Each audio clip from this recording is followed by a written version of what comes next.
Olá pessoal, técnicos e técnicas em edificações e simpatizantes da construção civil. Vamos aqui para mais uma aula de projetos de instalações elétricas. Hoje para a gente falar um pouco sobre o dimensionamento de eletrodutos. Dimensionar esses eletrodutos significa a gente determinar o tamanho nominal do mesmo, né, para cada trecho que foi representado graficamente em projeto.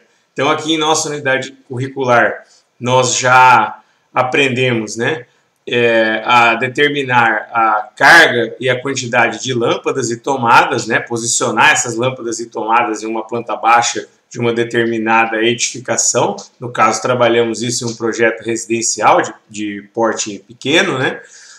A partir dessas cargas, a gente aprendeu a dividir os circuitos no quadro de distribuição e analisamos como pensar o traçado desses eletrodutos para distribuir esses circuitos, que são as fiações que vão alimentar os pontos de consumo elétrico, né? Correto? Então foi isso que nós vimos até o momento. Então nós planejando a quantidade de eletrodutos que vão sair do quadro de distribuição para atender a distribuição dos circuitos, aí a gente vai representar graficamente a fiação que vai passar por dentro desse eletroduto e a gente precisa dimensionar esse eletroduto, né? Determinar qual é a bitola ou a seção transversal desse eletroduto, que é o tamanho nominal do diâmetro externo desse eletroduto, expresso em milímetros, também pode ser expresso em polegadas, mas é mais comum em milímetros, tranquilo? Então, basicamente é isso, né? Você vai ter uma planta baixa com uma distribuição de eletrodutos e as respectivas fiações que passam por esse eletroduto, e a gente precisa, a partir disso, determinar qual o tamanho necessário para que esses fios passem por esse eletroduto com segurança, né? O tamanho dos eletrodutos deve ser um diâmetro tal que os condutores passem facilmente, possam ser facilmente instalados ou retirados, né, que é o que eu acabei de comentar, né? Então, a gente conseguir passar esses fios, ou retirar, no caso de uma manutenção, e deixar com segurança no sentido que não haja excesso de fiações ali, né, dentro desse eletroduto, que pode gerar um excesso de temperatura, um curto-circuito, enfim. Então, logo, esses condutores, né, os fios que ocupam os cabos que ocupam esse eletroduto não devem ocupar mais do que 40% da sua área útil, né? Essa é uma recomendação da NBR 5410. Então a gente tem que deixar uma folga boa aí dentro do eletroduto por segurança e para facilitar a instalação também. Então são dois pontos importantes, né? Obviamente que isso acaba influenciando no próprio traçado dos eletrodutos, né? Muitas vezes você deve pensar a quantidade de eletrodutos que vai sair do quadro para atender essa quantidade de fios por eletroduto aí, uma vez que você sabe a quantidade de circuitos que você tem. Então você tem a quantidade de fios ali pré-determinada, beleza? Então, para efetuar o dimensionamento de forma mais prática, né, desse eletroduto, para a gente verificar aí qual o percentual que a gente está ocupando no eletroduto, a gente já tem uma tabela obtida em literatura técnica que permite verificar qual o dimensionamento, o tamanho do eletroduto mais adequado para cada trecho, de acordo com a quantidade de fios que tem instalado nesse trecho, né? Para tanto, aí, em cada trecho, deve saber qual o condutor, fiação, com maior bitola, seção transversal, que passa pelo eletroduto. Vamos exemplificar isso para ficar um pouco mais fácil, né?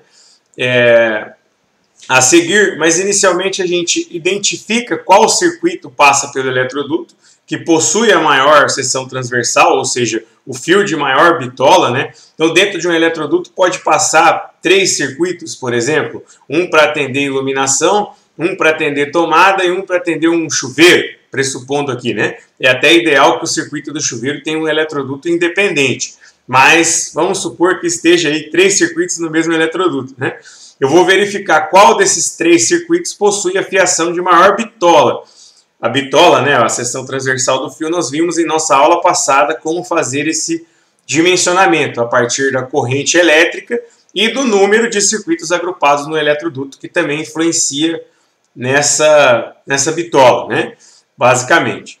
Então a gente verifica quantos cabos passam nesse eletroduto e com essa tabela a gente obtém o diâmetro do eletroduto. Eu vou verificar aqui, ó, a seção do cabo que do maior cabo ali, né, que passa pelo eletroduto, né, do circuito que possui o cabo de maior bitola. Eu vou entrar com ele aqui na tabela, né, e vou verificar o número de condutores. Ó. Cruzando esses dados eu encontro um diâmetro. Exemplificando isso para ficar um pouco mais fácil, vamos imaginar que nós estamos lendo uma planta de um projeto, né, e esse trecho de eletroduto aqui, ele possui esses dois circuitos instalados, né, beleza? Nós temos aqui um circuito de fase-fase, ó, e um aterramento com 4 milímetros, beleza? De bitola, né? Esse circuito aqui, possivelmente para atender alguma tomada de uso específico. E esse outro circuito aqui de neutro, fase e aterramento, 2,5, né? Possivelmente para atender um circuito de tomadas de uso geral. Isso aí, obviamente, depende de cada projeto que você está analisando, né? Que é um exemplo hipotético para a gente dimensionar um trecho de eletroduto, exemplificar o uso dessa tabela. Então aqui, ó, no circuito 1, todos os fios têm 4 milímetros quadrados, e no circuito 2, todos os fios têm 2,5 milímetros quadrados, né? Então, o maior aqui é o circuito 1, ó, 4 milímetros, beleza? E eu tenho aqui nesse eletroduto 6 fios, ó, colocados aqui dentro, contando com o fio de aterramento, né? Na prática, muitas vezes o fio de aterramento ele é um só para todos os circuitos, não aparece 2 aterramentos, como a gente está vendo aqui, apareceria só um, né? Mas nesse exemplo aqui nós temos de forma isolada, né? Um aterramento para cada um, só um detalhe, né? Mas enfim, temos aqui 6 cabos, sendo a maior bitola 4 milímetros. Eu vou entrar aqui na tabela, 4 milímetros, 6 condutores. Eu encontrei aqui um diâmetro nominal, aqui, né, um diâmetro de eletroduto de 20 milímetros, que equivale aí a 3/4 de polegada, se a gente for representar em polegada, né? Tranquilo? Então, pela análise realizada, nós temos um eletroduto com diâmetro de 20 milímetros, que pode ser representado graficamente em projeto dessa forma, φ de 20 milímetros. Comumente, aí, deixo como uma curiosidade, uma sugestão, né, também, para representar em planta baixa de projeto, quando o eletroduto é de 20 milímetros, 3/4, é comum não se escrever essa informação e deixar na legenda, né, que o eletroduto que não tem a indicação é o de 20 milímetros, o de 3/4 de polegada. E os eletrodutos que tiverem bitola maior, de 25 milímetros, por exemplo, aí representa-se em planta, que não são a maioria, né? Para não ficar muito poluído o desenho. A gente viu que projetos de elétrica, nas aulas passadas, né, eles ficam um projeto com bastante informação, né? Ali a informação de posição de lâmpada, posição de tomada, potência de lâmpada, potência de tomada, eletroduto, circuitos, né, indicados em eletrodutos, né, essa fiação que passa pelos eletrodutos. Então, muitas vezes, para deixar menos poluído, essa informação fica numa legenda, pois muitas vezes a maior parte dos eletrodutos dá esse diâmetro, né? Se você fizer uma distribuição equilibrada, com não tantos cabos passando por dentro de um eletroduto. Então, uma observação importante é que não se deve passar muitos cabos, né, muitos fios, por um trecho de eletroduto.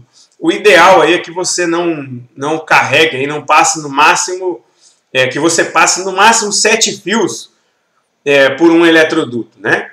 De modo a evitar excesso de temperatura e excesso de circuitos num eletroduto. Essa medida aí você pode considerar na hora que você vai planejar o traçado, que foi assunto da última aula, né? Nós falamos aí sobre fazer um traçado de eletrodutos todo pela laje ou todo pelo piso.